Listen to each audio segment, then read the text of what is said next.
जय श्री राम साथियों, मैं रॉबिन शर्मा आपके यूट्यूब चैनल भारत मांगे जवाब पर आज जिस विषय पर चर्चा करूंगा वो विषय है भोपाल की पूर्व सांसद प्रज्ञा सिंह ठाकुर से जुड़ा हुआ। साध्वी प्रज्ञा सिंह ठाकुर वो चर्चित नाम है जिसके बारे में कहा जाता है कि कैसी भी परिस्थिति आ जाए, कुछ भी हो जाए, वो साध्वी प्रज्ञा सिंह ठाकुर को हिला नहीं सकती, अडिग नहीं कर सकती अपने मकसद से। और ये बातें मैं क्यों कह रहा हूँ? हम लोगों ने देखा कि 2008 में मालेगांव में बम ब्लास्ट हुआ। साध्वी प्रज्ञा सिंह ठाकुर को मुंबई एटीएस ने गिरफ्तार कर लिया। उसके बाद में लगातार न्यूज़ रिपोर्ट्स आती रही कि साध्वी प्रज्ञा सिंह ठाकुर को बहुत सारी यातनाएं दी जा रही हैं, बहुत हर तरह से टॉर्चर किया जा रहा था मुंबई एटीएस के माध्यम से। फिर भी प्रज्ञा सिंह ठाकुर किसी भी बात को कबूल नहीं कर रही थी।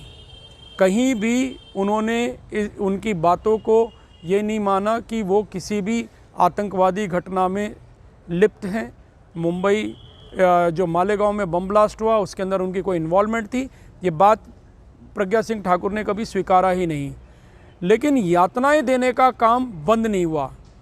यूपीए के काल में कांग्रेस के शासन में प्रज्ञा सिंह ठाकुर को बहुत सारी यातनाएं दी गई और फलस्वरूप उनको कैंसर तक हो गया था। उनको बहुत सारी दिक्कतें आई, लेकिन उनका ट्रीटमेंट सही तरह से कराया ही नहीं गया। इस बीच में दिग्विजय सिंह की एंट्री होती है, कांग्रेस के बहुत सारे नेता आते हैं और वो सब प्रज्ञा सिंह ठाकुर के अरेस्ट होने के बाद एक मनगढ़ंत कहानी बनाने लग जाते हैं। वो कहते हैं कि हिंदुस्तान के अंदर में सैफरन टेररिज्म है, जहाँ पर ये बोला जाता था कि लश्कर तोयबा, हिजबुल मुजाहिदीन, सिम्मी और इस तरह के तमाम जिहादी संगठनों से भारत का नुकसान हो रहा है, तो उसको कंट्रोल करने का प्रयास नहीं किया गया कांग्रेस के माध्यम से, लेकिन उनको क्लीन चिट देने का प्रयास किया गया और एक सैफरन टेररिज्म, भगवा आतंकवाद, उसकी बात की जाने लगी। और जैसे ये चीज़ थोड़ी बहुत ये जो बात थी वो थोड़ी तेज़ होने लगी और साध्वी प्रज्ञा सिंह ठाकुर जी की अरेस्टिंग होती है, तो बोलने लगे, हर जगह पे हर डिबेट में बोलने लगे कि देखो यहाँ पे तो भगवा आतंकवाद है, ये आरएसएस तो आतंकवाद की फैक्ट्री बना रही है, या तो आतंकवादी बनाए जा रहे हैं।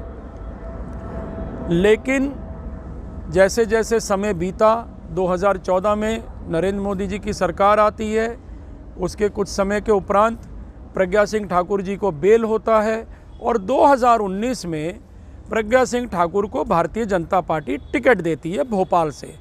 और देखिए कालचक्र कैसा होता है कि प्रज्ञा सिंह ठाकुर उसी दिग्विजय सिंह को हराते हैं जो दिग्विजय सिंह छाती पीट पीट के बोलते थे कि भारत के अंदर सैफरन टेररिज्म है, भगवा आतंकवाद है, और प्रज्ञा सिंह ठाकुर को खूब प्रचारित किया ये कह के कि वो भगवा आतंकवादी है। वही प्रज्ञा सिंह ठाकुर ने दिग्विजय सिंह को बहुत बुरी तरह से शिकस्त दी। जिस भोपाल के अंदर में कहा जाता है कि मुसलमानों का बोलबाला है, बहुत अच्छी संख्या में मुसलमान थे, वहाँ पर जब प्रज्ञा सिंह ठाकुर जी अपना कैंपेनिंग कर रही थी तो बहुत भारी संख्या में मुसलमानों ने भी उनका समर्थन किया। यानी कि मुसलमानों ने भी कांग्रेस के सैफरन टेररिज्म वाले बयान से किनारा किया। अगर उन्होंने किनारा नहीं किया होता तो प्रज्ञा सिंह ठाकुर का सपोर्ट तक नहीं करते। खैर, इस बीच एक अच्छी खबर आई कि प्रज्ञा सिंह ठाकुर जो थे वो कैंसर से पीड़ित थी, वो ठीक हो गई हैं। प्रज्ञा सिंह ठाकुर ने बताया कि वो ठीक हो गई, ये बहुत अच्छा लगा सुन के। अब 2024 का चुनाव आ गया। प्रज्ञा सिंह ठाकुर एक हिंदू एक्टिविस्ट, जो उनकी एक्टिविज़म की वजह से भारतीय जनता पार्टी ने 2019 में लोकसभा का टिकट दिया और उसका फ़ायदा भी भारतीय जनता पार्टी को हुआ। लेकिन वो हिंदू एक्टिविस्ट पॉलिटिक्स में आने के बाद भी अपने एक्टिविज़म को उन्होंने जारी रखा, हिंदुत्व के ऊपर काम करती रही। बीच में उनके कई बयान ऐसे आए जिससे भारतीय जनता पार्टी ने और उसके शीर्ष नेतृत्व ने किनारा किया। मोदी जी ने तो एक बयान के बाद बोला भी था कि मैं इनको कभी माफ़ नहीं करूंगा। और उसी का परिणाम है कि अब 2024 में प्रज्ञा सिंह ठाकुर जी की टिकट काट दी गई। ये कोई अचरज वाली बात नहीं है। एक एमपी की टिकट काटी, एक मेंबर ऑफ पार्लियामेंट की टिकट काटी पार्टी ने। पॉलिटिकल पार्टी है, अपने हिसाब से सोचती है। अगर जब उनको दिखा कि इस चेहरे को दिखाने से इनको फ़ायदा होता है तो उन्होंने टिकट दे दिया।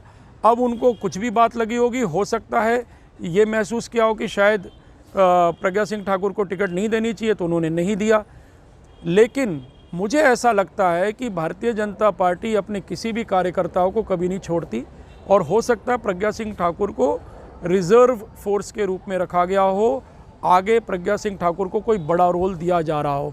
और मैं दुआ भी करूंगा कि ऐसा ही हो।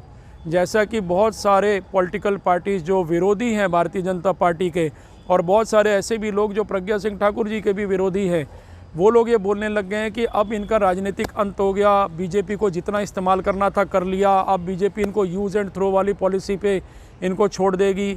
ऐसा भारतीय जनता पार्टी ने कई सारे हिंदू एक्टिविस्ट्स के साथ किया है, तो प्रज्ञा सिंह ठाकुर के साथ भी हो गया। लेकिन वजह कोई भी हो, मैं एक चीज़ चाहता हूँ कि देश के सभी सनातनी आज प्रज्ञा सिंह ठाकुर के साथ खड़े हों।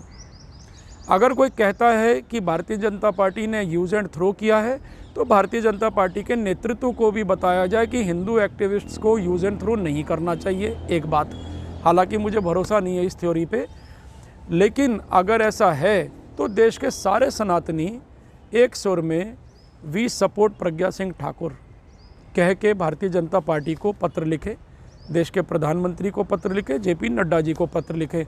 और मैं तो उनको सपोर्ट करता हूँ, वो सांसद रहें या ना रहें, पार्टी उनको टिकट दे या ना दे, पार्टी उनको आगे कोई काम दे या ना दे, I will always support Sadhvi Pragya Singh Thakur. मैं उनकी जीदारी का कायल हूँ।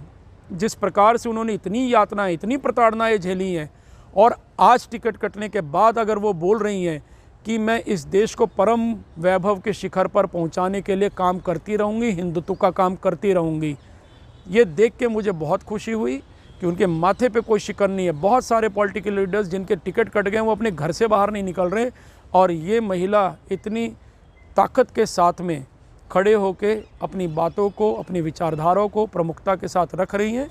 तो इसको देखते हुए मैं सभी से अपील करूंगा, सभी सनातनियों से अपील करूंगा, kindly support Pragya Singh Thakur and we all should always support Pragya Singh Thakur.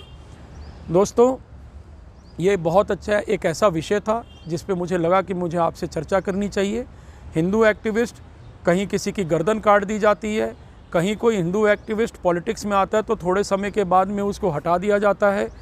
इस वजह से भारत के अंदर में हिंदूवादी एक्टिविस्ट्स की कमी भी लगती है मुझे राजनीति में।